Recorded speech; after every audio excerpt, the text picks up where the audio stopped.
This is what they want, but what they want, I've screwed up. 1 second. I have to include in what's the name? Oh man, I keep forgetting the name. Rumble. I got to include Rumble into the stream, right? I screwed up. I forgot to put the code thing in, so I got to get that done ASAP. The doink, that's done, right? And now we got to go over here, and we go doink. We go. That's done. Doink. Go edit that. Fine. So I do that. Now I click edit over here. And we added Rumble. Dun dun dun dun dun dun dun dun dun dun dun. We're gonna get Rumble up online. Yeah, we go Rumble. Rumble is with us, baby. I feel rumbled. Are you rumbled, darling? Are you rumbled? I am rumbled. I am rumbled, honey. If you're on Rumble, baby, hit the Rumble button. Hit the Rumble button. Don't stop yourself. Don't stop yourself. You'll like it. You'll like it. It'll make you all tingly, baby. It won't. But if they could make it all tingly for it, they bloody would, mate. They bloody would. Don't trust them with anything. But yeah, don't let them get there with the pharmaceutical giants. That's going to be bad news, right? That's a bad combination. Oh, I mean, a nice cup of Rosalie, mate. Nice cup. I'm not having coffee tonight. I'm having a cup of tea, right? My stomach was a bit iffy at the end of the Holy Sabbath, right? Bit squirty, darling. Bit squirty, but you know. So I thought we'll go for like a nice cup of hot sweet tea. But my Sabbath was very pleasant. I haven't even checked the news yet, really. I haven't seen if any Doctor Who news has gone down. So we're going to look at that together. But this is a big catch-up stream, right? Because I'm so behind and everything. We got to talk about Star Trek Picard. Freaking awesome, mate. I love it, right? I'm glad I'm doing this review a couple of days later because I've had a chance to sleep on it. And I'm looking forward to watching it again. Freaking love it, right? All things forgiven, right? Because this is like, could you imagine how huge this would be if they didn't do all the bullshit and this was season 1, right? And they didn't do Discovery the way piece of shit that it was, right? Could you imagine how huge this would be? It would be awesome, awesome. But we're also bloody injured now, right? Not all of us, but that's good. But a lot of us are so bloody gun shy now after the culture war, right? There's a lot of body blows. It was painful, right? It's going on in some ways. I mean, what's going on with Lord of the Rings, right? I think it's over, mate. I do. I think it's over. I don't think anyone has got the money for this bullshit anymore, right? Have you noticed all the mass layoffs in tech? Yeah, that's all got. Yeah, I think it's all over, mate. I do. I just think it's gone. Although, how far is he behind it? I mean, like, look, we're at the brink of World War III. We can't be like this, like non-stop. Well, it's got to be what, 6 weeks max, right? Like until we something goes so one way or the other. Like you don't stand on the brink of like literal World War III without you could step down like the Cuban Missile Crisis or not. Right. But I do think I think listen, it's got to go south, hasn't it? I mean, like, how hasn't it already? I guess China and Russia must be waiting for the right time, I guess. But I was just listening to I'm catching up. So I was just listening to Tim Pool, and he had the ex-science secretary on. I can't remember what. So it sounded like he knew what he was talking about. But he's saying we just had a spy balloon float over America, right? Such an incredible invasion of American airspace. Why has nobody offered their resignation in the military, right? Why has nobody done that? It's like they just don't have that ethos anymore, right? Say, no, I failed my country. I must resign, right? You know, it's like, really? That's your job. I mean, that's what being a hero is, mate. You know, you take accountability. But it all started with Afghanistan, right? There was no accountability there either. But it's shocking. It's and that's why the world's falling apart, right? That's why. So interestingly enough, I was thinking about it as I do, because the Bible is the Old Testament is serialized. 5 books of Moses, right? So we're into this really weird bit that nobody understands unless you really look into it, right? So basically, the first part of the book of Exodus was basically the story of Exodus, right? Let my people go, all that stuff, right? 10 Commandments, right? bunch of laws, and then we get weird laws, right? So this week is all about building the temple, the Jewish temple, or like the Mishkan, as we call it, because we had this traveling one in the desert. It's like this, and then we built. That's what the temple was built, based on the same principle, but it was originally as in tent form, right? And it's like it goes into real intense, weird detail, right? Like really genuinely intense, weird detail. And what it's basically doing is talking about developing a relationship with God, right? It says if you make this house, I will dwell within you, right? So what do you mean? It's like if you make this yourself into a house for God. Now, what does that? That doesn't mean like right. I mean, that just means being a good person. That's really it. It's really it. I mean, listen, if there's some mumbo jumbo you like, great. I do. I go to synagogue 3 times a day, right? If there's mumbo jumbo you like, works for you, right? I'm not against the mumbo jumbo at all, right? Not in the slightest. Indeed, a great practitioner thereof, right? But it's making make yourself into a home for God, right? Which is like just what it is. I'll tell you exactly what it is. It's Capaldi's last line, which I think was brilliant, right? Always try and be good, never fail to be kind, right? If you do that, and like you can't be good all the time. Nobody can be good all the time, right? You get fucked off. It's just the way it is. We're human beings. It's like no one is perfect, right? But always try and be good, never fail to be kind. That is really a recipe to be a good person, right? And that I think that's essentially what it's talking about. Because like. It's like we're talking about. We had friends over for Friday night or Sabbath. That's what you do. It's very nice. I have to tell you, the whole Jewish thing. I mean, other than being a pain in the ass, it's actually very nice as well. This is one of the nice bits. So you have like a big meal on Friday night and on the Saturday day, like for lunch, right? Oftentimes you have friends over. Our families eat together, right? And it's a big meal. It's fun. You get together. We're very, very raucous, especially that we had a raucous family. But we were talking. There was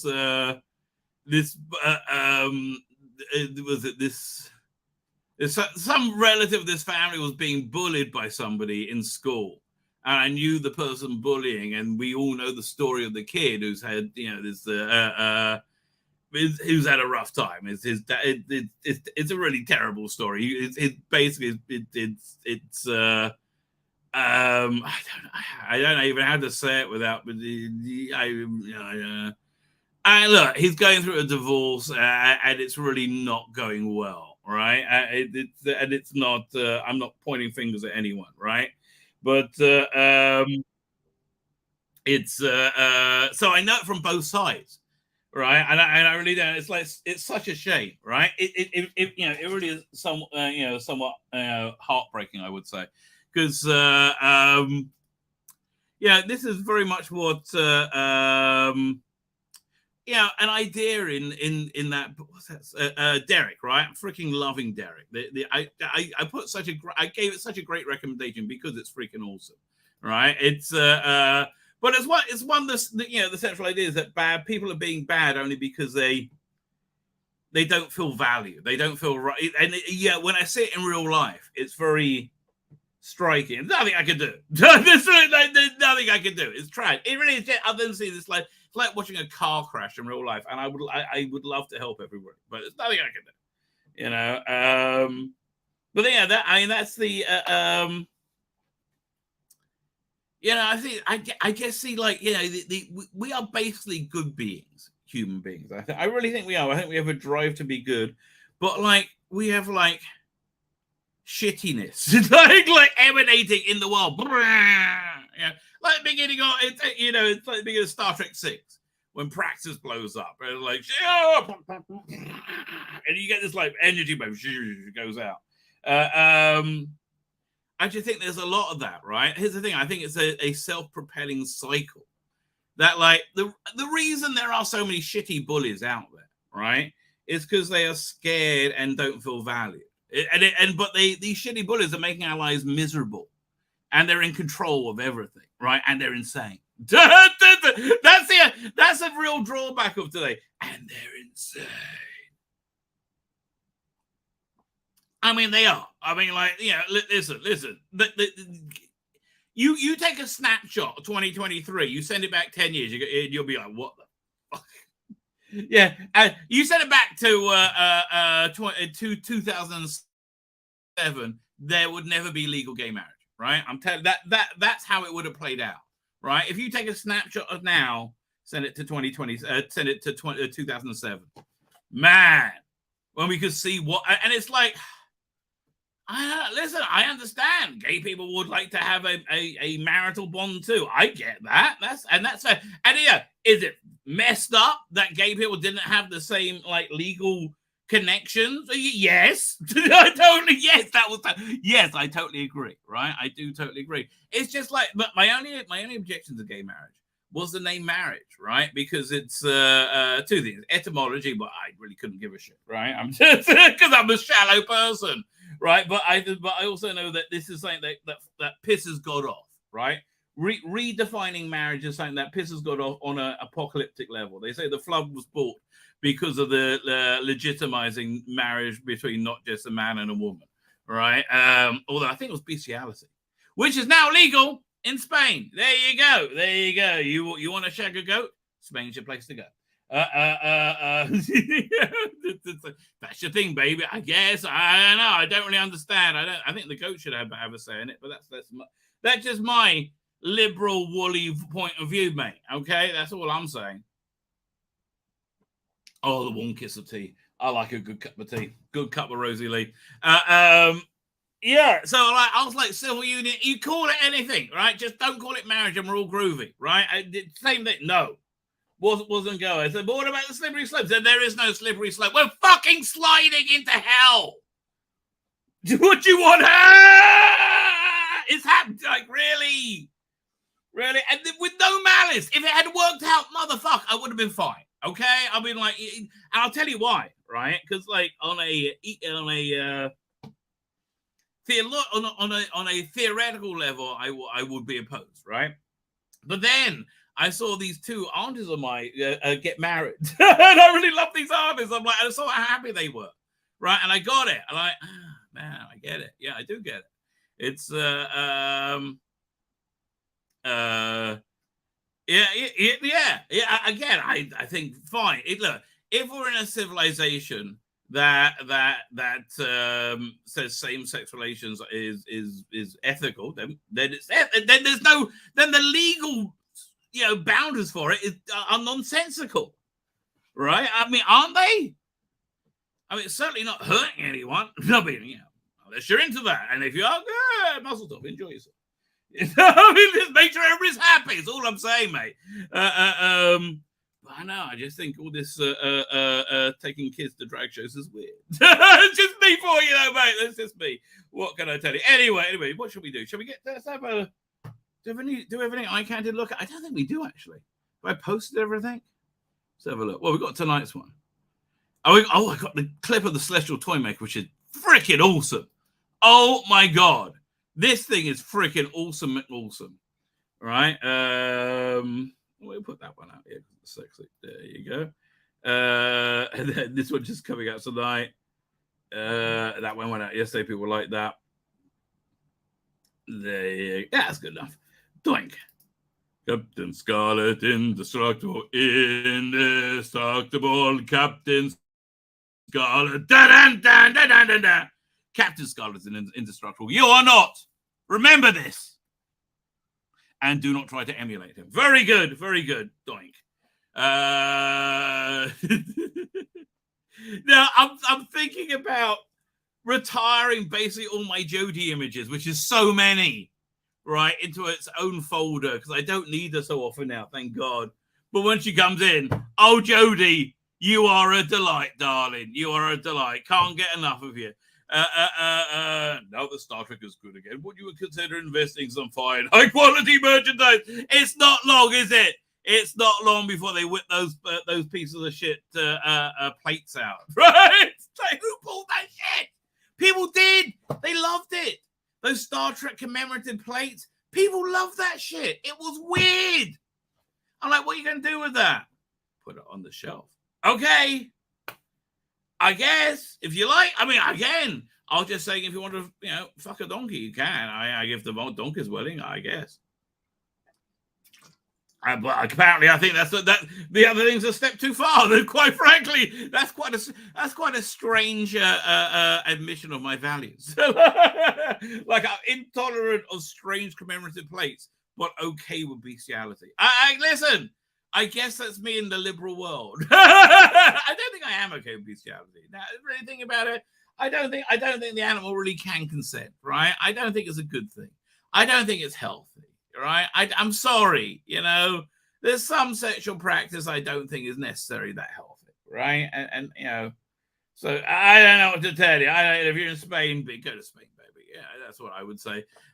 Jordan Lee says, what's it? Jody Whittaker goes, Icky Thump, you'll be crazy not to. Yes, you, Jody.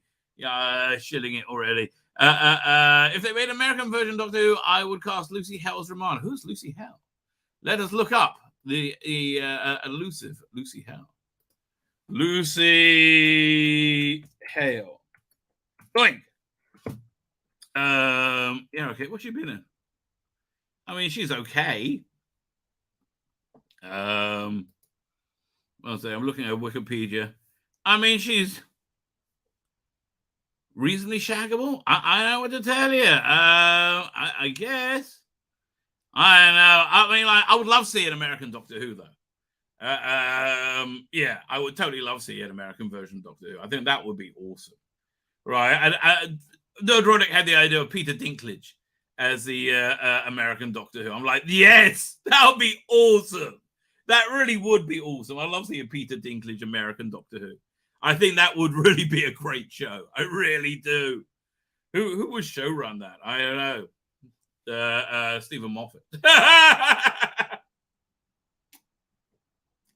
think that would be crazy. I always wanted Big Finish to do a box set or two of an Americanized Paul McGann Doctor Who, like what they would have done with it if it made it into a TV show, right? Like 42-minute episodes with like breaks at the right time. And I really think that would have been fun, right? I think they could have done like 4 in a box set or something like that, or 6 or something like that.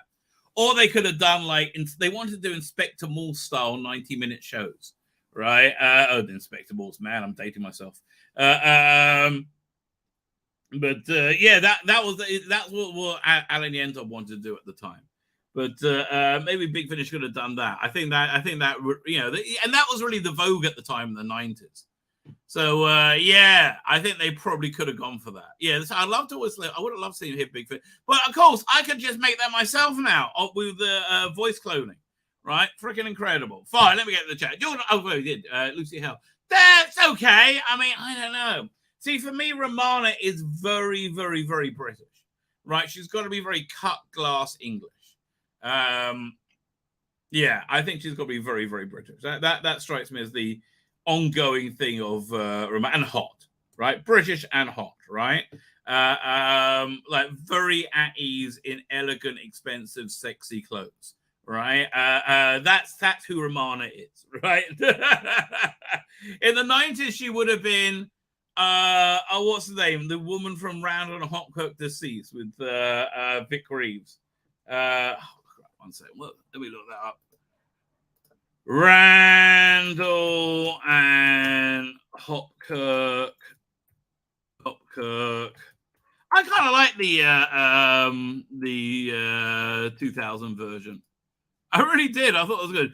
Oh, Amelia Fox. Let me find a picture of her.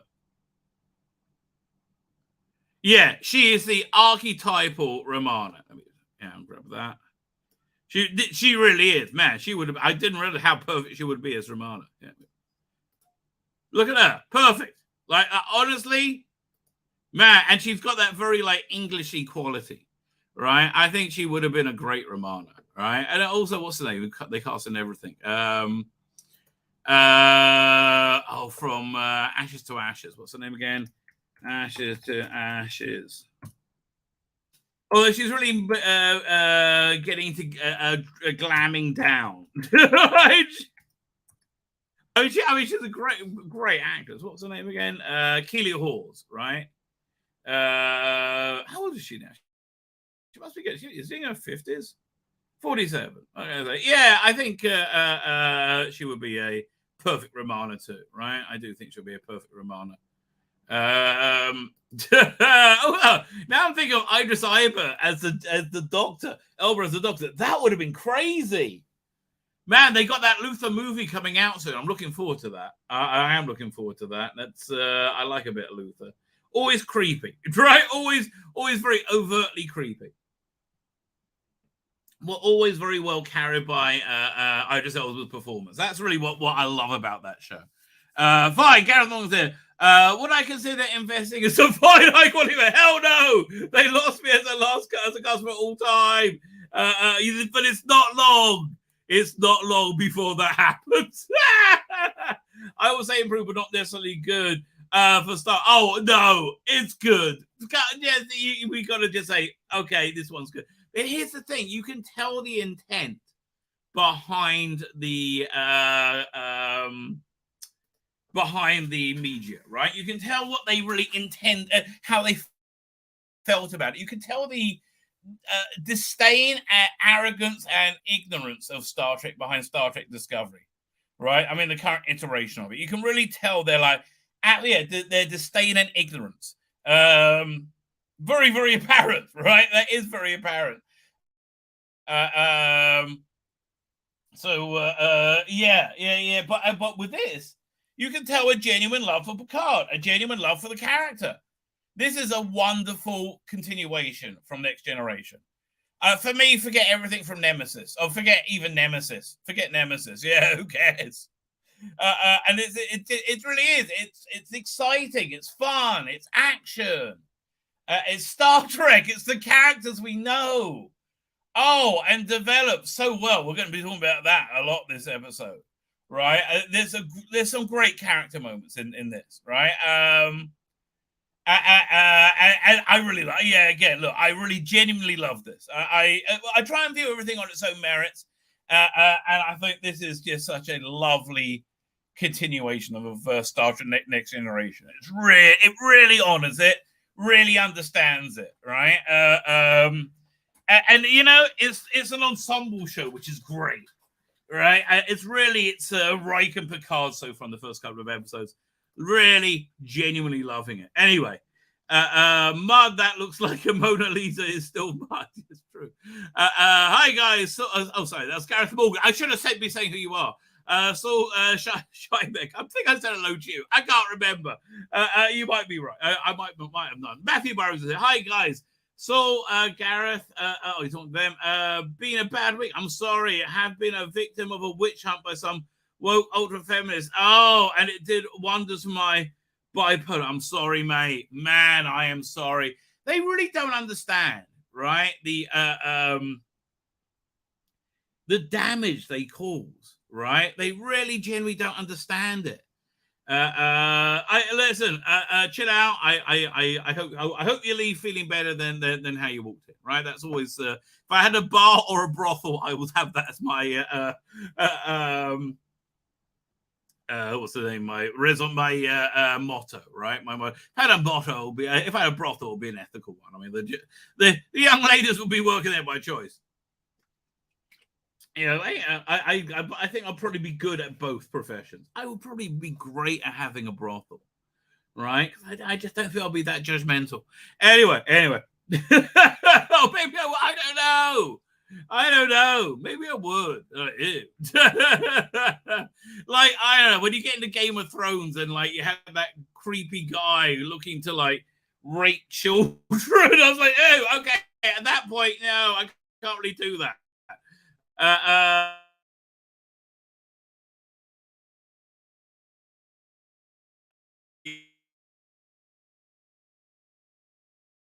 You're always there right on time. Jonathan Cox is here. Well, just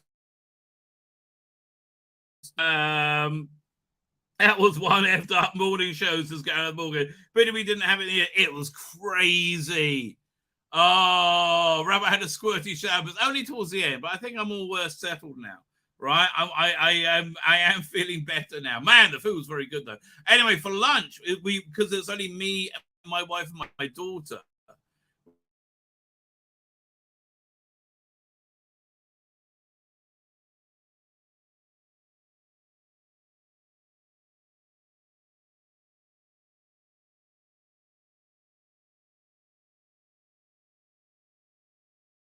Right, we had I was in like pajamas and we flying. Oh no, I'm back again. Okay, fine.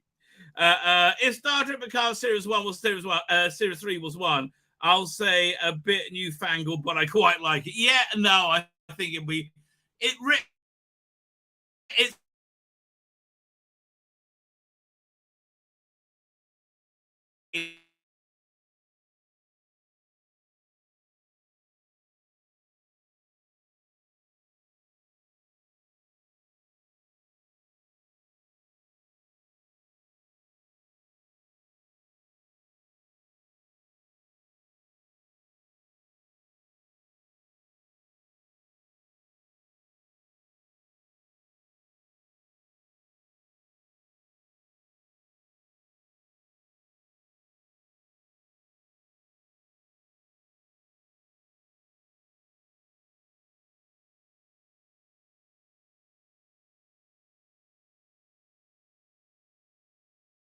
it just pressed the wrong bloody button, nearly entered the stream. That would have been dumb.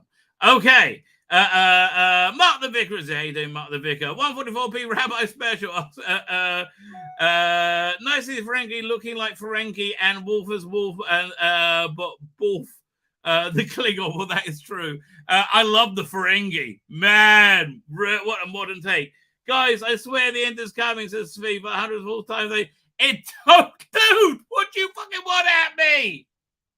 And this is the same end I was saying 2 years ago. I'm basically a year out, okay? I thought we'll be here a year ago, right? I'm a year. I'm happy to admit that I'm basically a year out. I really genuinely thought we would have hit the reset button in September, right? But no, apparently there's more of a wire we can go up to, right? So okay then. But look, maybe we won't have war. But come on, looking crazy, mate. It's looking crazy. Hey, screen quality has sorted itself out. HD Rabbi, yes, me. Yeah, I like a bit of HD. Water must have dried out the internet lines. I know. What has been quite raining? It's the end of the world because I read the Bible. Harold Camping. I don't know what that means. Okay. The Gnostic Bible, thanks to Jazz Coleman. That sounds pretty cool. Never be called cowardly. That was first in Curse of the Fatal Death. Man, you're right, Mr. Jekyll and Hyde. I've been saying hello to people. DC, how you doing? Darren, how you doing? Peter Richardson said hello. Matthew Barrows said hello to Mr. Jekyll and Hyde. Yeah. Okay, fine. I think I said hello to everyone. Okay, good. Where are we up to? Remember the PD, the original 6 were the keepers of the Library of Alexander, destroyed by the Roman Empire. Man, I had Tim Paul had a really interesting idea. Like now, I don't know much about Roman history, but he was saying, towards the end of the history, not Alexander the Great, Julius Caesar came in and created a military dictatorship, took over, and fascism ruled. Right, it was like a terrible time.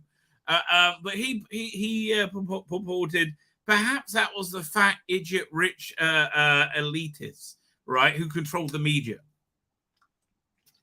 of the time. They reported like having to to morality and personal responsibility as fascism. That's how they would record it today. I thought that was a really interesting idea. Please, Russell, let it be the toy maker. Oh, we should look. As soon as we get to this, we'll look at the fan thing of the Celestial Toy Maker. That looks really gorgeous. Tomorrow afternoon for you. 5 o'clock, I'm doing my Chris Boucher retrospective. We're going to look over the life of Chris Boucher. Why are we doing it tomorrow night? Well, it's a very important reason. It was a very good article in Doctor Who magazine. I meant to do a review of that, of that article, but I forgot. And the new issue's coming out this week. I was looking over the last issue, seeing when the new issue's coming out, and I'm like, oh, we've got to do that. Yeah, we've got to do that. That's what we're doing tomorrow night. It's commissarism, i.e., finding things to fight over just for self-justification. I see it all the time, unless companies' educational development. I can believe that. Totally, I can believe that. Can we all just agree Jodie Whittaker looks like us? Well, I think we all do, don't we? I mean, I think the people who like her also say she looks like us, because maybe they're into a bit of the Spanish love. That's what they should call it now, a bit of Spanish love. I was hoping she would get an American career, so she would F off. Basically, they're making this thing in America, aren't they? They're making right now. She's more an Afghan hound. Oh, yes, I think you're right. I think it goes with who's an Afghan hound? PD Rich. I think PD Rich. Right, Soda Engines is a horse. Peter Richards, Afghan hound. Colin Archer said an American style set have breaks every 10 minutes. Yes, yeah, no, it's basically I wrote a couple of American style scripts. It's you have a teaser's 3 minutes, and each act is you have like 3 12-minute acts and one 6, 36, 40. Yeah, and then you have like an epilogue, right? Something like that.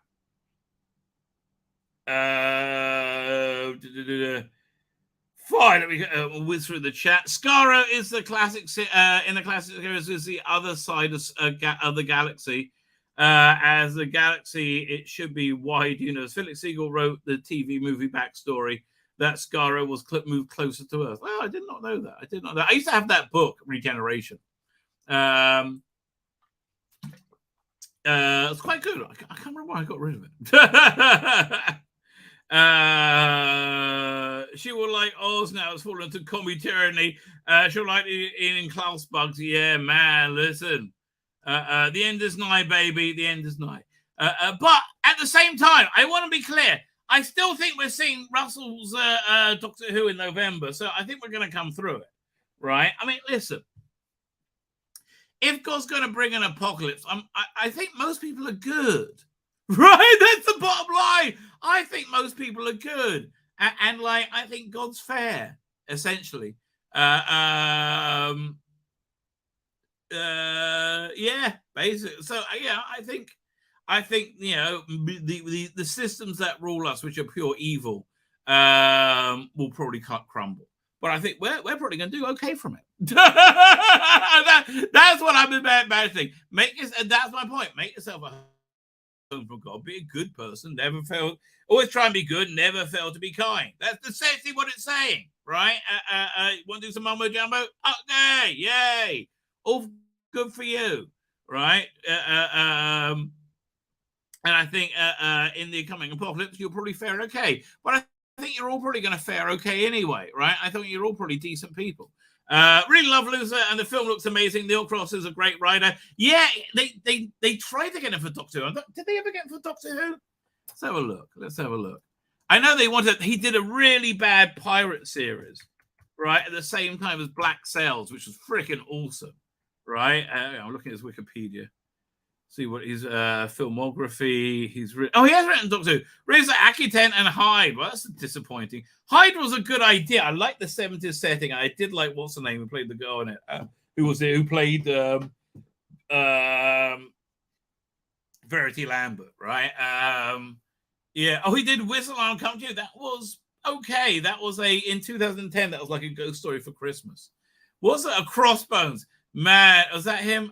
He did. Yeah, it was 5 episodes they did of this awful show with who was it? Played John Malkovich. It was fucking awful. It really was.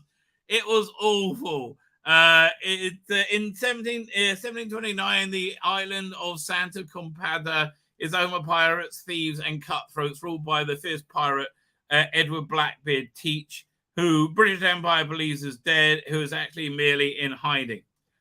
Calling himself Commodore, he now uses the island as a base of operations. Okay, so essentially, yeah, he's oh god, it was awful. It was really bad. Kevin Cecinas here. How you doing, buddy? I hope so badly that we have Doctor Who back. I think we have a Doctor Who and we have Indiana Jones back. I think the movies coming up look good. I think everything's going to be good. Rabbi is freezing. Yes, I know. I think I'm moving okay now, right?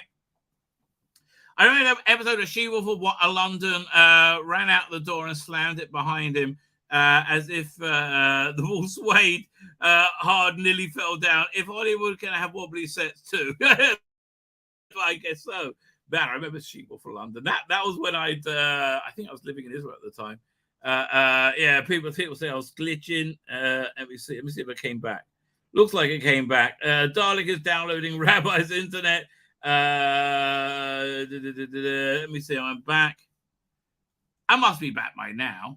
Okay, people are replying to me. Okay, fine. I think. Jessica Rain. I love Hyde. Yeah, I mean, like Hyde is good. What's the other? The other one was, I mean, Rings of Akatan. Like that was a bit cack. I'm sorry. Oh my stars. That was just a bit cack. I'm sorry, mate. We're gonna look at a bit of fan creativity before we get into stuff. Dawn Glicker is there. How you doing? Got that good Disney dirt over here. Well, okay. Well, let's share with us, darling. If you want to come on, you're more than welcome. Hit me up on Twitter, right? Look in the what's the name in the video notes. I am on Twitterats. Send me was it you can at me or you can send me a DM and I will respond to you. Yeah, I would love to have you on. Hear about your Disney dirt, baby. What was it? Yes, let's look at this.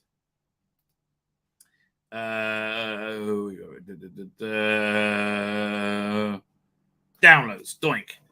Fine. Yeah, okay, so this is a fan-made Celestial toy maker. Man, I mean, like, this is one of the best reconstructions I've seen. This is what they were trying to do with Web of Fear, but this is succeeding.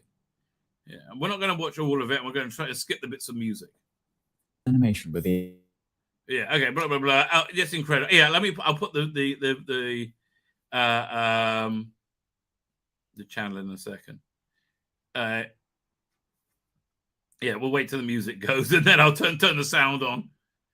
Now the other one I showed the other day, better.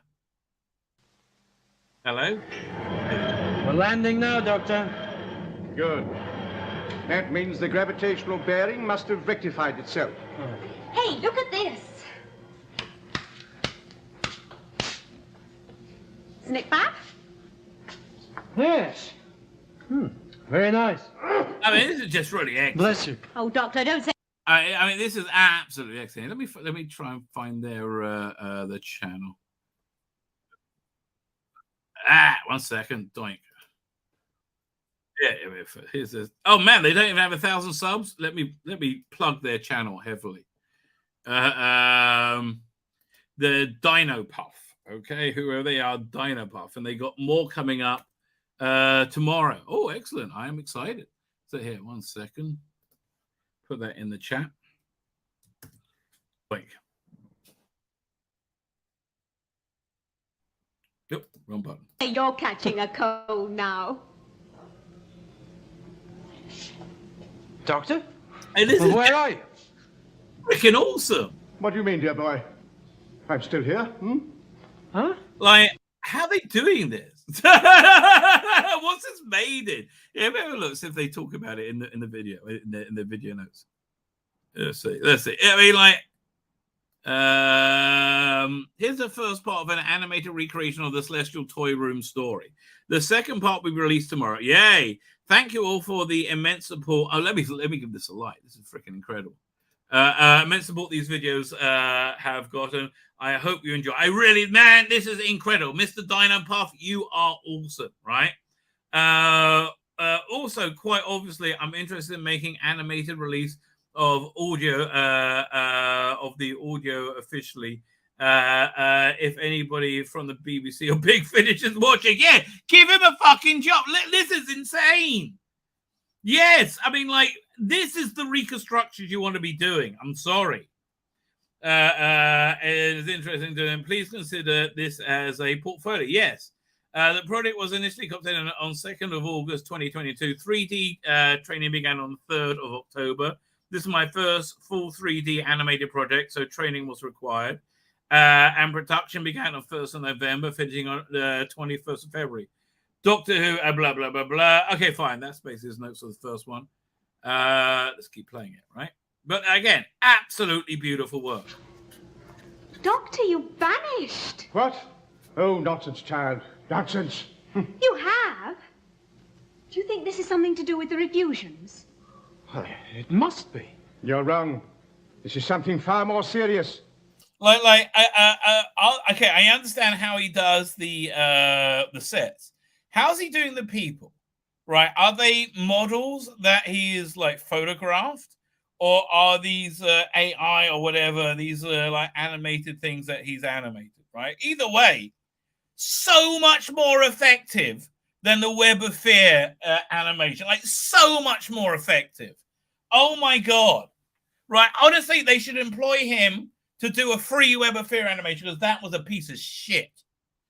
I mean, that was genuinely a piece of shit. This is excellent work. Holy crap. 1 second. We're in grave danger. This is some form of attack.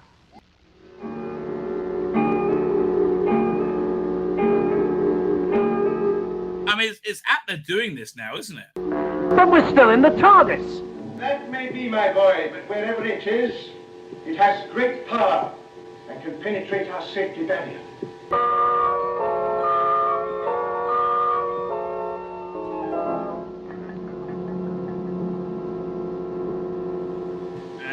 Brian, I didn't know Brian Hayes. But again, I love the way this feels so authentic. This feels so much more. I mean, honestly, it's a different type. And okay, this is like acceptable to me. I'm sorry. I think if they professionally, they could probably do a bit better. But this is totally workable, totally acceptable to me. Don't just stand there, dear boy. Turn on the scanner. But Doctor... Don't ask questions, child. There isn't time. Turn on the scanner.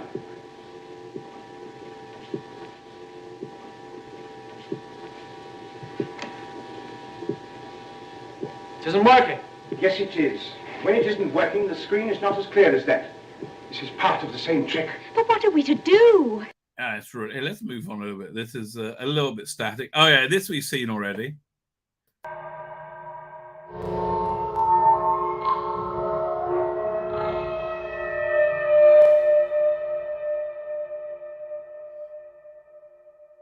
I mean, really, and this is fantastic.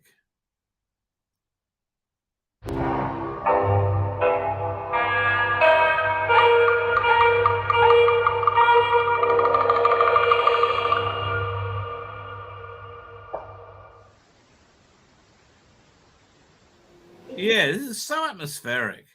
You want to go, then you go. But I'm sure that the doctor would... It may become intangible. No, I think it was something here. And I don't like the feel of the place any more than you. Oh, man, this is awesome. Look at this. Somebody hire this guy. He's freaking incredible. Yeah, listen, look, big finish for your next trailer. If you did him for your first Doctor trailer, it'll be a lot of this could be very good for you. Whatever, whoever's doing the DVDs, I mean, for God's sake, find the budget to hire him. He did this on his own, for God's sake. You do, but we'll have to face up to it. You know, I think I was meant to come here. Hey, look! That's me! What is? Here, on this screen. What screen? Here! That's me on the planet Kimball. There's nothing there. I believe I now know where we are. It's changed again. There I am in Paris. Now turn around this instant. Come away from it, dear boy. But, Doctor... There is... I'm sorry, I'm mesmerized. Right? I am genuinely mesmerized. Wow. I'm such a good reconstruction. Oh, let's see. Oh, I want to see a bit of Billy. Whatever you do, neither of you must look at that screen. It's a trap.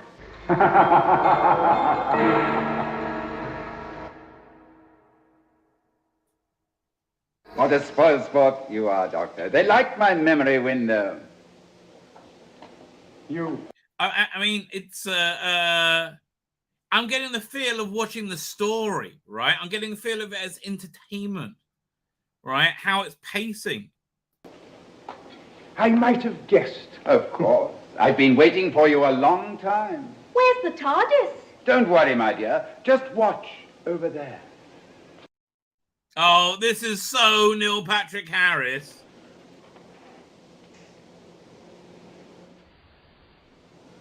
It's me, the day my mother died. Carry away from it this instant. What a shame. I thought my little invention would amuse you. You and your inventions. Now. I love the way they're blurring and able to differentiate where they are in field of vision. I mean, look, I have to say, what's the name? What's his name? Stephen. It doesn't look much like him, but it's fine. Okay, it's fine. As Callum Weston, thank you for letting me know, Darren M. Right, Callum Weston, just fantastic. Both of you be very careful. This place is a hidden menace. Nothing is just for fun. What's the idea of it? He's trying to get us into his power. That's why we've got to fight him. But can't we just go? I hate this place. So I didn't know he already knew of the Celestial Toy Maker. I mean, I've heard the audio before. It's just, Stephen. But why have I got to be quiet? Man. Oh, man. Oh, that's so creepy. This could only be animated this way. They would never be able to do it. Oh!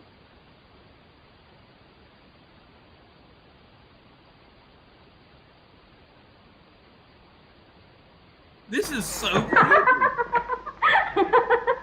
If you could. I love Win seeing all your games the before Special he Toy Maker. does. Look, we're not interested in your games. We want to go back to the TARDIS. That's impossible. Impossible. Hey, can I pull out some Celestial Toy Maker telesnaps? Are there any Celestial Toy Maker telesnaps? So let's see if we can. Oh, there are. Let's see if we can compare them to here. Okay, there's internet. Where is it? No, I want here. I want images. Doesn't look like there are any. Maybe no. There's stills. Yeah. Also, there are teddy snaps. Oh man! Now I got to find them. All right, I just found one. Here, let's see. Let's look at their Wikipedia. See if they reference it. Home media. I can't see anything. Hang on. Let me do a search for telesnap because I really love to compare that to this, like to see how, like, are they mimicking it or are they like completely inventing something new? Let's look. Telesnap. No, not there. Oh, so annoying. Let's see. Let's look at fandom. See if I can find any there. I'll just search on the page for telesnap. No, it doesn't look like it. Telly. Yeah. Such a shame. I wish I could find them. I probably got them in Doctor Who Classic Comics over there. Right. But I would love to see how close it is, right? I really would. I'm sorry. Again, if I thought I would have had this one ready, but it's just stunning. Well, not quite impossible, but you'll have to win a few games first. After each game, if you win, you will find a TARDIS, which may or may not be the real one. What do you mean, the real one? As you have. Okay, this is just gorgeous. It's creepy. It's terrifying. Although there's a cut down version. Oh man. Okay. Still, freaking excellent. I mean, oh my God, just absolutely excellent. It's 10 minutes long. I'll give it a proper watch and review, but man, that is superb, right? I mean, again, fan produced, superb, exquisite. Wait, yeah, what's the name again? Callum Weston, right? Yeah, let me just leave I left a thumbs up. Let me just leave a comment. We'll say no. Where is it? Awesome.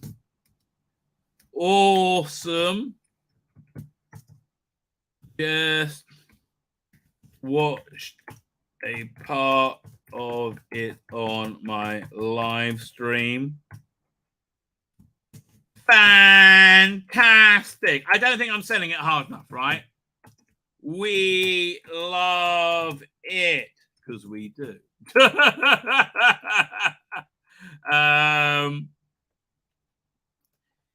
A second. If you ever want to come on my channel and chat, you're always welcome. In fact, I should also get what's his name to come on. What's his name?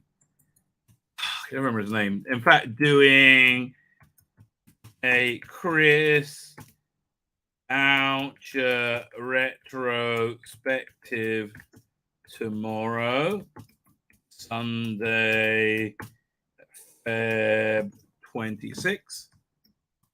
If you want to join, find me on Twitter at Biblical Comics. There you go. Okay, and fine. Okay, I think we dealt with that, right? I would like to have him on. Really good, really fantastic. Woodhouse, what else can I say? I'll see. Woodhouse 122 is here. Second half of part 1 is uploaded. Yeah, can't wait. Absolutely can't wait. I'm so I've got to make a black and white version of it, but honestly, genuinely, one of the best reconstructions I've ever seen. It is absolutely fantastic, right? Really, genuinely, properly fantastic. I am very, very, very impressed. And look, again, think what happens when a creative talent like that gets in hold of AI technology, which is just exploding, right? It's just exploding. I can make my own audio venture. And now he can make his own story, right? He can voice clone Capaldi, anybody, and make his own freaking story. Oh my God. Could you imagine that? Like advertising Big Finish things? I mean, like, honestly, they got to get him. I can't wait because he's got, more work's coming. Yeah, and it's good. It's an exciting time. Oh, Russell, hire him. I like to bring the new talent on board and train them not to be arseholes. Right? Train them to be able to tell stories without lecturing you and entertain you at the same time. Oh, I think that's what Russell's doing, and thank God for that. Mate, thank God for that. Okay, so is the culture war over? I don't know, but boy, we got one good victory going on right now. Star Trek, Star Trek. I said Star Trek. Oh, it's so freaking good.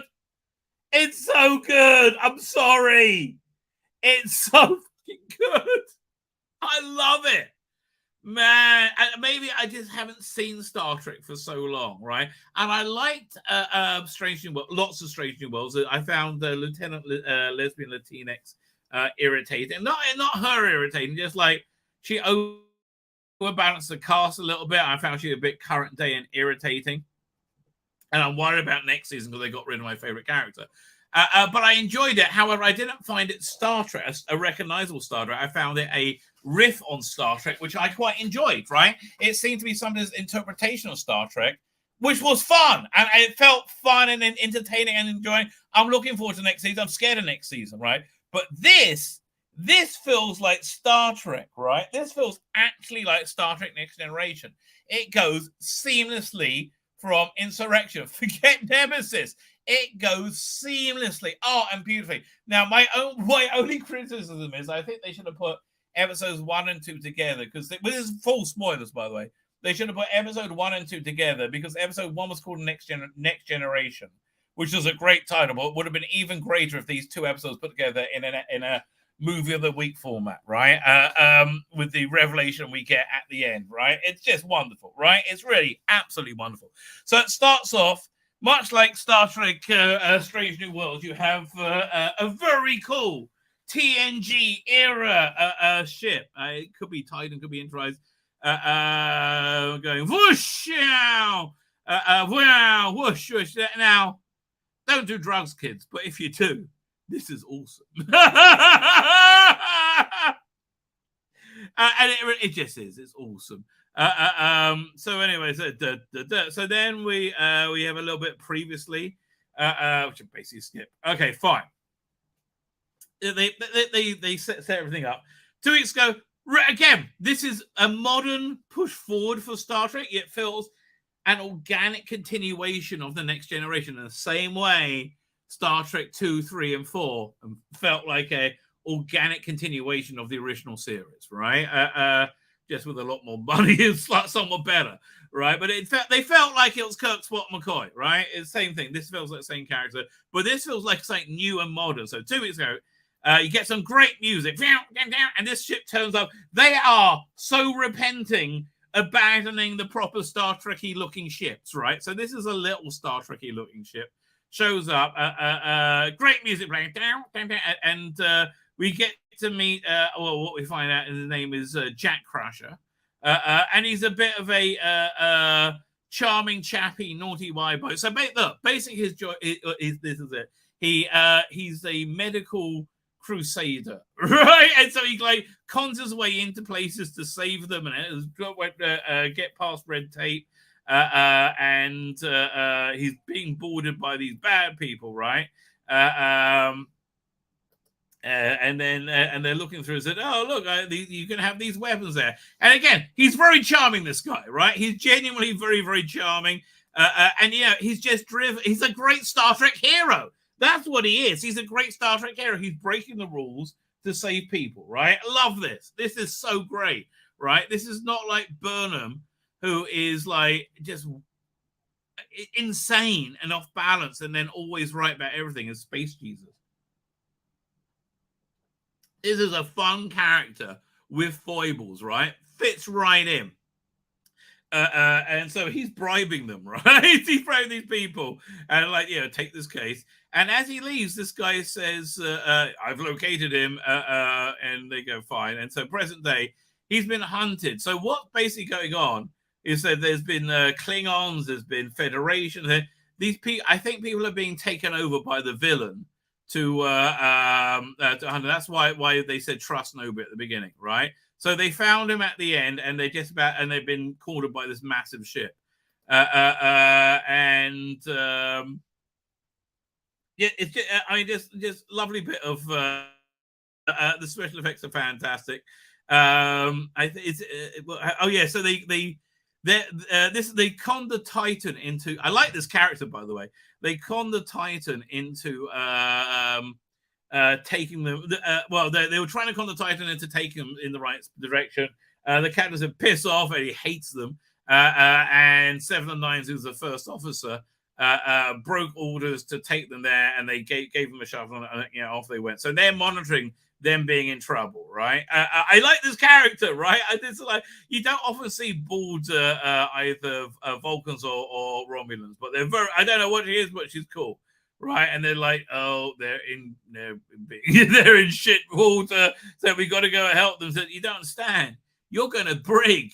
Yeah, you're dismissed. Get rid of it. So, Captain Arsehole comes a lot better this week, right? He becomes a Star Trek captain. Massive ship, about to destroy the teeny tiny little ship. And says we want, what's going on? Then they're looking for what's the name? Jack, they're looking for Jack. They find out they have like these transporter inhibitors on, and then we're into the titles. Disengage, right? Okay. Oh yeah. So now we're over at the Raffi story, and we find out who this is this week. Starfleet Command is terminating investigation until further notice. Right? Just, damn you, Starfleet Command! I'm going to investigate on my own. And they said no, it was totally this. Was it Romulan terrorist who did it, Toluco? And I'm like, no, it bloody wasn't. Do not engage, it says. Damn you, I'm going to do it anyway. Right, so 709 goes to him and says, listen, we got to save them. What's wrong with you? A basic argument is, listen, you can either be the hero that saves heroes or the idiot that lets heroes die. Like, how do you want to be looked at, right? And off she goes. Meanwhile, they're trying to work out what to do. Oh yeah, so they see him trying to be beamed off, and he's got transport inhibitors. They just pulled up. Said, okay, so it's you they're looking for. They found out that Beverly's in a pod, and they're being cool tractor beam technology. They're being rattled about by it. They're trying to work out what to. Then boom, in comes Titan to save them. Right again. So Star Trek-y. I love it. Freaking love it, mate. I do. What do you want me to tell you? It is awesome, awesome. Oh, it's so good. It's so freaking good. So there, yeah. So now he's in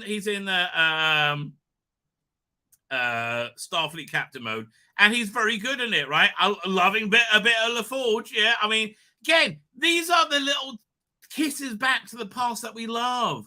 I love there being Demora Sulu on the bridge of Enterprise. Was it B? Right, I absolutely love that. Right, I didn't mention last episode the red woman was the statue of Captain Garrett, the captain of Enterprise C. So they try and they beam them off. Meanwhile, she's looking for this an introduction into the Romulan who's the Ferengi who said that Toluco that he sold Toluco the tech, right? And she said, I can tell you, but yeah, I won't let you see our son again. I need to see Toluca. I'm that dedicated. So okay. So meanwhile, a great villain. They bring them on board, and they, how much you are in so much trouble. They meet the villain, right? Villain's really interesting. It doesn't seem like she's like a blast from the past, right? The villain is like a new villain, right? It's all about going after Jack, right? Jack Crusher, and she like knows everything about them. She's really creepy. I genuinely liked her. She's very creepy, and she said, "Look, I'm going to lower shield so you can scam me." And they see they are fucked. We are fucked. They got like a gazillion million photon torpedoes and everything else. And like, okay, then you got 1 hour to send them over to me, right? Otherwise. Bad news. So then they take the ship they were on, right? They just beat them off, and they got this tech that has the tractor beam, throws it at them, and it like smashes into their ship and like causes some serious damage, right? I mean, that's like crazy. So off they go. So you better tell us what's going on. So the truth is, he is a criminal, right? Because he's broken the rules, because he doesn't care, because he needs to save people. Yes, he's impetuous. He's such a traditional Star Trek hero. He reminds me a lot of like Captain Cahoon from Star Trek New Frontiers, was it? That was awesome. I love that, right? It was such a traditional Star Trek hero. Don't know much about LaForge, but kind of like her. Smiley. Oh, it's really her daughter, by the way, I think. His daughter. And then 709 is like, they say, I can't remember, she gets out of trouble somehow, and he starts to redeem himself, right? Look, and they say, look, what's going on with you? I said, listen, he's got to go to the brig, and he's basically planning on handing him over. It's like, I've got 500 people here, and this one kid. Why wouldn't I? Who's a criminal, who's got a criminal record going on? He's a bounty hunter, wants to take the bounty, and they're going to kill everyone if we don't. I think he's giving them, right? The villain looks like Ellen DeGeneres. She does a bit, right? All right. So again, this captain though, I like they swooped in and saved them, right? And was Star Trek captaining, right? And he's like, what's about this kid? And Mike is like, haven't you fucking worked out who this kid is yet? Said, I don't know what you mean. Think of the age. It's Beverly's kid. Who do you think the father is, right? So he goes to talk to him. And he basically starts to get the truth out of him. Like he's a hotshot medical troubleshooter. Yeah, he doesn't care about the rules. That's me because I'm a Star Trek hero being Star Trek. And he's very cool. I like him, right? And he says, who's your father, right? And that's when things break down. He won't tell him, right? So look, I got lesson now to work out how to get you out of this ship. Meanwhile, awesome scene. I can't believe it. Raffi's in an awesome fucking scene. Oh my God. This is how redeemed this show is, right? This is totally how redeemed the show is. They got this piece of shit character that fits into Star Trek Next Generation and without seeming jarring. And I love this Ferengi, right? This Ferengi is such a modern, like, gangster Ferengi. I freaking love him. He's got the smaller lobes. He's just more dangerous. So I really like him. So she wants to know. Says bullshit. Toluco did it.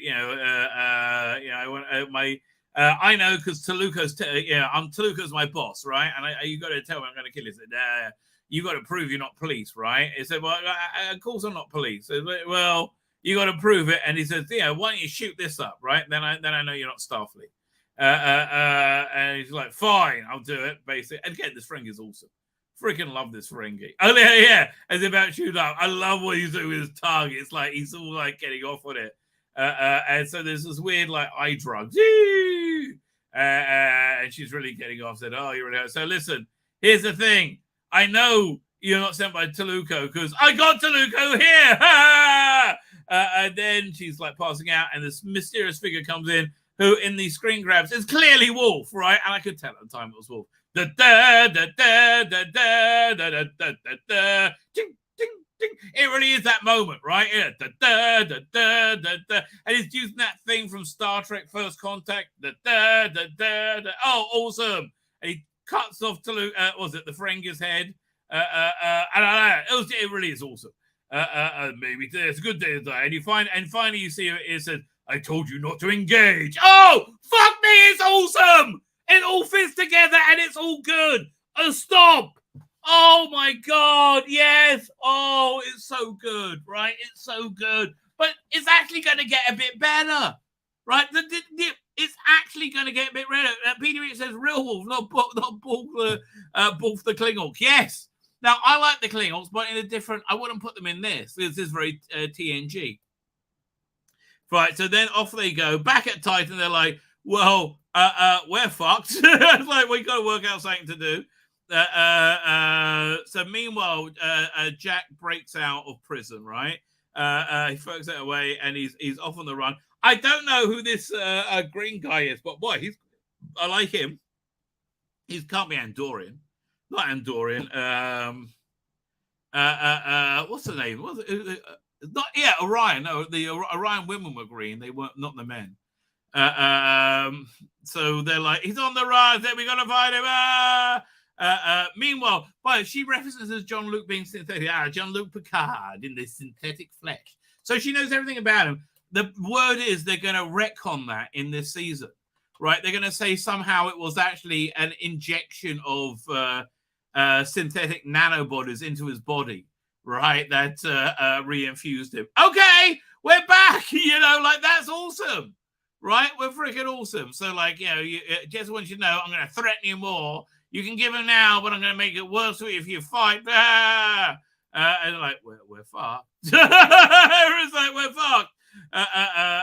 Great, just being a great villain, right? Chewing up scenery. So what a Star Trek villain should do, right? It feels like Khan. It feels like Grudge. It feels like all the good Star Trek villains, right? Genuinely speaking, fantastic. Feels like a Bull Queen. Yeah, great Star Trek villains chew scenery. Even the one in Insurrection, I liked him. F. Murray, what is his name, from Amadeus, right? And he's like, and they just find him. Oh yeah, so we got like a Ryan woman there. Could have been a bit hotter. But they found him, right? He's making his way to the transporter. And they're like, look, he's trying to transport him over to where else he's going? He's trying to transport him over to save the ship. He said, well, I think we got to let him. Then, meanwhile, Riker has gone and we get Beverly. And it's such an awesome, awesome character moment, right? This is genuinely an awesome character moment. When Beverly Cuss comes over, and they haven't seen each other for like over 20 years, and they just look at each other, right? And she's just shamed, and she looks at him, and then she looks him in the eye, and she's like tearful, right? And he's like, "It's my son." Finally, he accepts it's my son, right? And he's like, "About to, unlock the transporter to beam him over." He's like, "Belay that order." I said, "But why?" I said, "It's my son." And it's so awesome, mate. It's so fucking awesome. And he's like, "Okay, I guess we're gonna fight." It's awesome, right? He's like, and then we're not gonna hand him over. And he's like, "Engage!" Oh, fuck me, it's so good. And we're back in real Star Trek, mate. And so he goes and hides in the.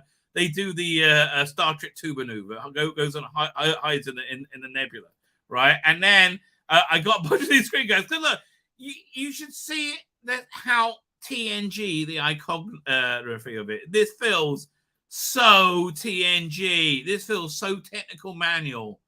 Come alive. Oh, it's so good to have this aesthetic back. And it's actually moved forward a bit as well. I mean, this is all great. The weapon found. This is incredible. Do not seek blame. I don't know what any of that means. Alert. Yeah, it's awesome, right? Genuinely, I love it, right? I just love it. It's I felt like I was watching good TNG, right? And it was just good, right? It was just good. That's kind of good, but I never had an Iranic syndrome Klutzman. That was Q moving him through time. I guess so.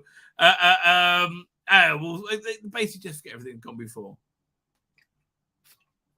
Really is doing a fantastic. I can't tell. What's the name of the guy? It's just they really are. They really are doing a fantastic job. I mean, it's exemplary, right? And then next week we're gonna have Mandalorian on as well, and that's gonna be fucking awesome, right? I'm sorry, Mando's gonna be great. Let's have a look at the headlines. I haven't seen these yet. Share screen. And then we'll get some Doctor Who stuff. Doctor the TARDIS. Oh, I know that's written by a paedophile, but I still like the song. What do you want at me? Disney's live action Little Mermaid star Halle Bailey dismisses backlash against mainly by black people, actually. They're the ones more offended against the film was purely racist. As a black person, you just expected. Fuck off. Oh, that's the idiocy they're trying to make you believe. And meanwhile, Barack Obama was just a 2-term president. But no, it's a racist country. You idiots. Quantumania implies there's no real plan for Phase 5 and beyond. We're in the process of figuring that out. Why? Because you fucked everything up. That makes sense. Ant-Man and Wasp Quantumania and Writer explains the film ended with Kang's defeat. You think you root for someone who knows defeat. Okay. Boycott failed. I love this story. In less than 2 weeks, Hogwarts Legacy made as much as Black Panther Wakanda Forever entire theatrical run. Fuck me. That's crazy. That is crazy. I got to do a story on that. I'm doing a short on that. That is awesome. This is what I was looking at. Lord of the Rings Warner Bros. Discovery to create new Lord of the Rings films that will honor the past, look to the future, and adhere to the strongest level of quality. It doesn't sound so woke to me, right? Honestly, this doesn't sound so woke. People are like throwing themselves off buildings, right? I guess, you know, we've been here before, haven't you? Warner Brothers Discovery CEO David Zaslav announced during the company's Q4 2022 earnings call, the company will be making multiple new Lord of the Rings films. That question is what we got to find out more. Zaslav said, I'm thrilled to announce that Mike DeLucas and Pam Addy have signed on to make who are they? Lord of the Rings, one of the most iconic storytelling franchises of all time. Oh, God, what are you doing with it? See, I'm terrified already.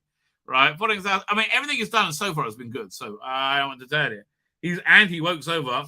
DeLucas and Addy issued a statement to Variety indicating Tolkien's work will remains largely unexplored. Okay, that's fair, actually. Look, if this Lord of the Rings piece of shit TV show was good, do you think this is coming in to rectify that, to fill the hole, the hole in the market, the outrage people have? Can you imagine how well an authentic Lord of the Rings movie will go right now? Right? That will be huge, right? And it'll make Amazon look like such shit. And because people want an authentic Lord of the Rings movie. Listen, I'm an optimist. I am. I really am. But I think it's good news. But for scope of the detail New Line Cinema detailed that New Line Cinema and director Peter Jackson took an unprecedented leap of faith to realize the incredible stories, characters in the world of Lord of the Rings on the big screen. But for all that scope and loving detail packed into 2 trilogies, the vast, complex, dazzling universe dreamed up by I'm talking Rings large unexplored. Yes, Silmarillion is my wherever we pronounce it is probably true. On top of DeLuca and his comments, Lee Gwynford, CEO of Free Mode, the company that holds the rights to Lord of the Rings when it comes to films, video games, board games, merchandising, theme parks, and stage productions. Also, following our recent acquisition of Middle-earth Enterprises, we're thrilled to embark on a new collaborative journey with New Line Cinema and Warner Brothers, bringing a comparable world of J.R. Tolkien back to the screen. Excited. Look, this could be good news, mate. If the culture war's over, this could be good news. See, this is why it's important to everybody relax. I think this could be good news. Yeah, we understand how cherished these works are. We've heard it all before, though. And are working together with our partners at New Line Cinema and Warner Brothers Pictures. We plan to honor the past and looks at the future, adhere to the strongest levels of level of quality and production values. Well, listen, in all fairness, for what's the name? Rings of Power, the production values were excellent. Yeah, there's no way you could deny that, right? It was shit. The show was shit. It was like, exquisitely made shit, but it was still exquisitely made. Yeah, that's fair, right? There's no need to diss them when there's no need to diss them. The Warner Brothers Discovery and New Line Cinema did not announce what they will be adapting for these new films or what will be involved bringing them to big screen creatively. However, Variety notes that keeping Peter Jackson and his original Lord of the Rings collaborators Fran Walsh and Phil Bloomer in the loop. Yes! Which they didn't do on TV. Yes! Excellent. The trio informed Variety that Warner Bros. And Freeman have kept us in the loop in every step of the way. That's good news. I think this is good news. Culture war's over and we won. Right? This is going to shame Amazon beyond belief. You carry on with your piece of shit, Amazon. Yeah, you carry on with that egg splashed on your face. We all see it now. Right? We look forward to speaking with them in the future to hear their vision for the franchise moving forward. Okay, well, we're nearly done. Warner Brothers Discovery is currently working on an adaptation of the story of Helm, Hammerhead, and Lord of the Rings, the War of Rohan. So that is it's an anime-inspired film. That's a short story in the appendix of Lord of the Rings. So the makers of that have not been complimentary to the Rings of Power. Let us be clear. It looks really good. It follows Helm's hammer as he defends Rohan from a number of enemies, including Corsairs, the Dunlendings, I have no idea, and enemies on Gondor that landed in mouths of Lefany and Eisen. No. After an initial defeat at the hands of his rival Wolf, the Durling's Helm and his forces flees to Hornburg, where they only deal with a siege. Not only deal with it, but a long winter. It sounds very Game of Thrones to me. While Helm and his forces attempt to survive, Wolf and his forces attack Helm's son, Helf, at Edoras and take the city. After losing a second son in a salty to find food after a long winter had set in on Hornburg Helm, and the Helm was single-handedly waged war of terror on the enemies of the besieged fortress. Film is going to go in April 2024. I think it sounds very good. Yeah. There are plenty of other areas. Now, keep in mind, this is Bounding Comics, who is very, very nervous. John F. Trent's head is still in the culture war, right? They are nervous, right? There are plenty of areas talking about this Similarian, as well as stories including the Middle Earth that was published by Tolkien's sons Christopher in the years following his father's death. There's also the Unfinished Tales. There's also a possibility Peter Jackson's original of the Ring trilogy gets a remake. No! Don't touch that! That's fucking perfect. Don't touch that. Right? That is perfect. For Jackson intensity, the films are missing key elements from Tolkien's novel, including the Scouring of the Shire and Frodo's encounter with Tom Bombadil. So make that as an additional feature, right? Make that as as an add-in. Do it as animated. Who cares? Make that as an additional feature. I would say don't remake this. Absolutely not. Richard Fox's The Exile Fleet military cipher gets option for TV. Never heard of it. They're giving out flash standards despite what's the name being a pervert. Oh, what a shock. Cocaine Bear director Elizabeth Bank plays the victim again. Yet again, once more claims have been told that male actors won't follow female directors. Maybe you're just shit, Elizabeth. I'm sorry. It could be that, right? Let's have a look at Doctor Who news. See what's coming on. Dr. David Denver, anything we know? I know it's boring. What is Galloway's most powerful time still alive? Oh, shut up. I hate CBR with every fibre of my being, right? What's this? What's does Phil Ford says? Phil Ford is on good terms with Rusty Davis, so this could happen. Torture writer Phil Ford called for a comeback for the Doctor Who spin-off during Rusty Davis' second reign. I don't think it's happening. So he wants to see more Torchwood. Yeah, I don't think it's happening, mate. Maybe I always want to see more done with Unit. I thought the stuff there we could do with Unit. Okay. Yeah, I would like to see that. I would definitely like to see that. Okay. Fine. Back. Best one character in 10th Doctor era. Oh, yeah, actually, this is what we're talking about. This is actually a news story. Doctor Who new era can fix the 1980s animation series mistake. There was no 1980s series animation mistake. That's what are you blabbering about? But yeah, let's look at Big Finish for a second, because this is actually a news story worth talking about. Big Finish. Actually, you know what? I think I'll just do a news video tomorrow. There's a bunch of news going on, right? Yeah, I think I'll just do a news video for Sunday, I should say. Right?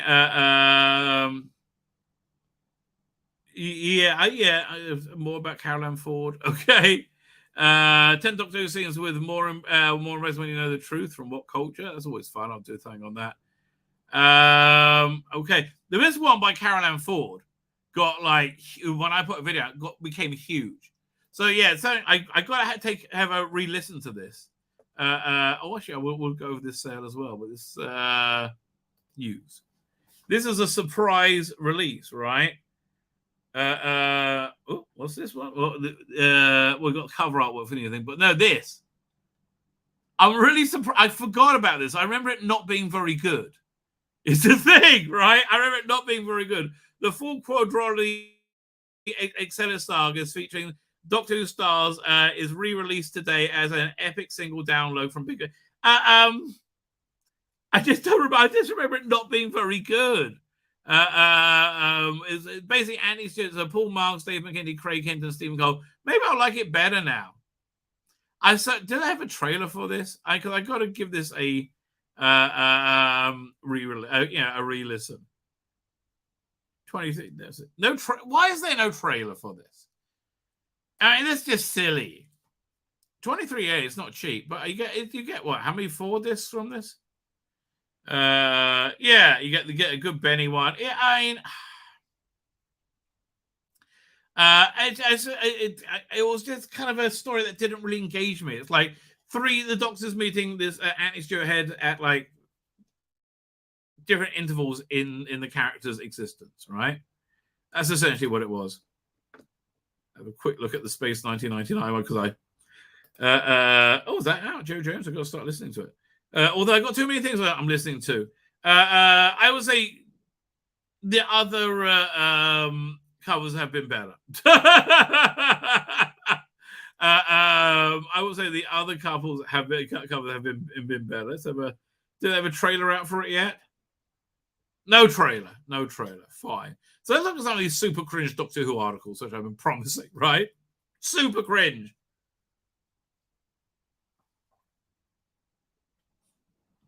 Okay. 5 Doctor Who characters Russell T Davies didn't create that need spin-offs. That's 5 characters that Russell T Davies didn't create that need spin-offs. Now, keep in mind this CBR.com, right? CBR.com are kind of bonkers, right? So CBR.com also agrees the culture war is over and also know they lost, right? This is what it sounds like when you're in complete denial, right? This is what it sounds like when you've won, right? And they've lost, right? This is exactly what it sounds like. You're going to find a weird common thread in this that you'll see that basically the only thing that matters to this person is gender and occasionally race, but mainly gender. Russell T Davies loves to bring back the past Doctor Who characters, but he even once he didn't create. Here's something he can spin off into their own shows, and it all sounds awful. The next era's Doctor Who is poised to be the biggest for the 60-year franchise. Yes, snapped from the jaws of defeat and destruction by the ineptitude of Chris Chibnall and the reign that you championed relentlessly, right? Remember that? Relentlessly. Returning showrunner Russell T Davies and BBC partnered up with Disney to stream Doctor Who for the rest of the world. BBC Disney partnered blah, blah, blah, blah. During the stint driving the TARDIS, Davies successfully spun 2 Doctor Who spin-off, blah, blah, blah. John Barrowman's... let's get on to it. Graham and Companions in an anthology series. Sounds awful. Dr. Jodie Whittaker's regeneration. We need more Jodie Whittaker era, but Jodie Whittaker era is so icky funk good. Jodie Whittaker was so good, we need it even without Jodie Whittaker, right? This is a shit idea. Jodie Whittaker, not there, but we'll do Jodie Whittaker Doctor Who. We'll make it boring and wag your finger. So good, icky thump. We'll lecture the children. Jodie Whittaker regeneration marked the end of the Christian era. Na. Hey, bye-bye. Yeah, fuck-ty bye-bye, I think is the answer. Fuck-ty bye-bye. And set the stage for Davies' second year. Thank fuck for that. Before he left, Christian took a shit on Doctor Who for 5 years. Gave fans their greatest gift ever since the show came out. No, they fucking didn't. And thanks to the efforts of ex-companions Graham, the best as ever, and all the living companions, they are part of a network. A scene that featured 97 and William Russell. Let me spank it off to that. Yes. Reprising his roles as Incheston from the Doctor Who pilot episode. He was also more than that. Oh, God. With many former companions returning around London throughout the years, Davies could create an anthology series with companions. They could, but don't do it in the Rusty in the Chris Chibnall in universe. Are you out of your mind? Forget Graham existed. Bye-bye. And he was the best character they had on him. They were going with the... again, such complete denial. The era failed in every way. Like, such a complete and relentless denial of that. It's also a way to keep the future ex-companions from in the fold should the actors want to stick around. Oh, God. They leave because they want to leave, for God's sake. Idiot. The BBC may not be overly concerned with the franchise building, but Disney is the best in the game at it. No, Disney... Okay, one of the biggest arguments against Disney having... about this new era of Doctor Who is Disney's involvement. Because Disney have literally fucked up so many great things, right? It's easy to count the things they didn't fuck up, like Star Trek. Disney did not fuck up Star Trek, right? They fucked up Star Wars, right? They fucked up Marvel. Yeah, Disney fucked up a lot of things. The only thing, again, Disney fucked up Disney. The only thing Disney didn't fuck up I can think of is Star Trek, right? So now, well, no, BBC fucked up Doctor Who, right? So now, everything they touched is radioactive, right? Literally everything they've touched has turned to radioactive shit, right? So people are a bit nervy about this new era of Doctor Who because of Disney. Best in the world of it. God, they're shit at it. Like no one has ever been shit as anything. Yeah, I mean they just are. They just are. Stop thinking the Jodie Whittaker era will have any representation whatsoever in Russell Davis' Doctor Who. He hated it too. I know he doesn't say so publicly. It's called being vaguely professional, you utter idiot cockbombles who deny that. Oh, fine. It's also blah, blah, blah. But the episodes can be framed as a group meeting, shifting then to show the audience the story behind they're being told. Just leave it alone. That's what I say. It could even be a way to bring former Doctors back to play. Thanks to the TARDIS hologram trick used in just stop with the Whittaker era. Leave it. No. Oh no, more Whittaker era. Ace and Tegan team up could be a Gen Z Sarah Jane Adventures. I can actually see the Ace Adventures, but not Tegan. I mean, let's be fair. Come on. She wasn't the greatest thespian at the time. Basically, they kept her because she fitted the boob tube. I mean, let's be honest. That was her number one asset to Doctor Who. She did do some sexy photo shoots. See if I can find any of those. Because I would love to know what's going through her mind at the time. Over here. Sexy Janet Fielding. Because it just seemed like it's so weird seeing her be sexy. That's the one. How on earth did they get her to do this? It's beyond me. This is this one too. Oh, Janet, so desperate for fame. So ready am I to exploit that desperation. As was John Nathan Turner. Quite obviously, let me pull this up. Doink. Where am I? There we go. Stop. Share screen. Okay, this is a worthy detour. Trust me. Okay, she was that's the hottest she's ever looked, right? Squatter in space. Whatever that means, I don't know. What's the other one? There's got another one as well. There you go. That is literally the sexiest Janet Fielding has ever looked, right? Never ever been that hot. So there you go. But man, I can't believe that she was happy to wear that outfit. Right? I can't believe that she was in any way overjoyed by it, which is I just find it a little bit funny. So yeah, give me a bit of Ace, darling. Tegan, you can leave that out. No way. What we're up to? The two characters, was it the Power of the Doctor revealed the classic era Commander Ace and Tegan continued to investigate Earth-threatening mysteries, just like Sarah Jane Smith. Yes, I know, it's called ripping it off. The two characters already have a strong presence in the novels, comics, and audio dramas. There's a series that could be on those stories, bringing the group of kids into. Stop!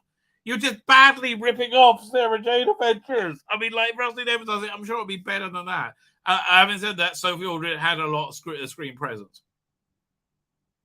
Every mega Doctor Who franchise, Doctor Who is for children first. I hate to agree, but sort of. The reason adults are so passionate for the show, for the favorite Doctor, is that, okay, no, I'm not passionate for my favorite Doctor. I'm passionate for Doctor Who. All the Doctors are great. You're passionate for one Doctor, right? Over time, is because they were hooked at the franchise at a young age. Over time, the main series has skewed more towards all ages, through Davis's torture approved an audience for an adults only Doctor Who style adventure. However, the show needed more. Yeah, that's why. Yes, okay. You're just talking about Sarah Jane Adventures. Yes, I understand that existed. Paternoster Gang still deserves their own spin-off. Well, they have them in Big Finish. They got a new one coming out. I never got any of these, right? I didn't really like them on screen. I thought they were perhaps the worst part of the Chibnall era, frankly. No, the worst part of the Chibnall era is the second part of the theme tune for Capaldi, where it went, oh God, it's awful. Genuinely awful. Yeah, it was absolutely terrible. Okay, that's the most colourful character. Yeah, obviously the Paternoster Gang. Oh, look, you want a female-led thing. You want a female-led thing. You want a female-led thing. Really?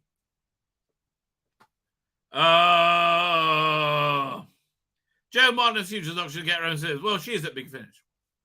I'm fascinated to know what they're going to do with her.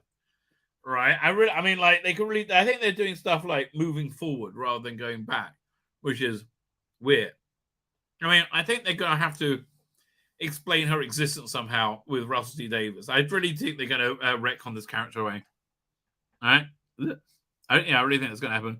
For all of Chris Chibnall's Doctor Who highs and lows, his version of the show reached its highest with Joe Martin's Fugitive Doctor. It's possibly the larger mystery of her, specifically the past and future incarnation of Doctor, is being saved for a proper series. No, it's being forgotten because it was shit. Oh, it was shit. Oh, God. Whenever she's in the comics, she's shit. It's always shit. Still, any Davis-led sequel doesn't need to delve into those. Nobody gives a shit. They want to forget this, right? Many Doctor Who stories feature the Doctor stumbling onto a problem, fixing it, and moving on to their real problems. Okay. Well, it's a serialized limited series or one-off adventure. The Fugitive Doctor, there's a character whose fans are already in love with. No, we're not. This is just you weirdo Jodie fans because you like her because she's a black woman, right? That's it. She's a black woman who wears a vaguely rainbow-colored top, right? That's it. That's why you like her, not for any other reason. If it was a white man, you would be ambivalent. You would not like the character. And we all know that's to be the truth, right? That we all know that's genuinely the truth. Future Doctor, the character fans are running up. No, we're not. Especially after seeing her in Doctor Who Season 12, since film schedule isn't as expensive as it once was. The likelihood that Joe Martin will get to Helmer and run as is pretty slim. Yeah, also we hated her. And she was shit from a shit era that destroyed the show. Other than that, it's such a good idea. Oh, God, it's so good. It's making me hard. It's so good. Thus, the spin-off series is perfect option, if only because it gives fans another show about the Doctor between shooting and Gatwa's season. No, just leave us alone. River Song, long overdue. Oh, what? Another female-led one, right? Oh, my God. What? How incredible. Of course. What is this?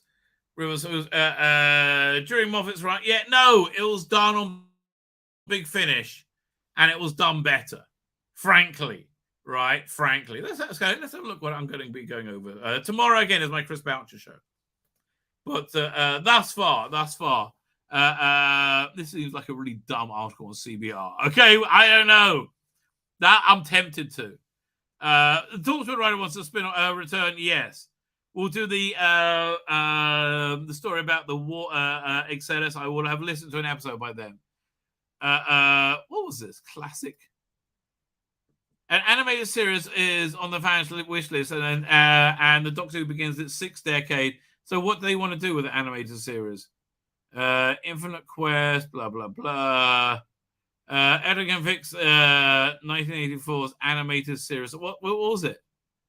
According to Vault magazine, 1984, Joe Rubin and Ken Spears, who are creative force behind Scooby-Doo, Where Are You?, were approached by a talent agent in relation to a potential Saturday morning Doctor Who. That would be really cool. No, it's never going to happen. Oh, God, they're so dumb. I don't know.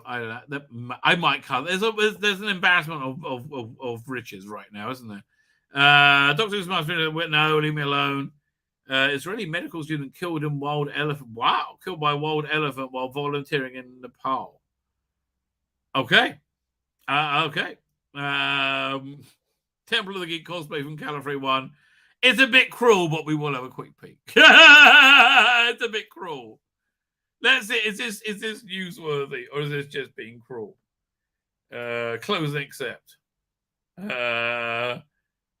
It's not even being that. Yeah, whatever. Oh dear. God bless them.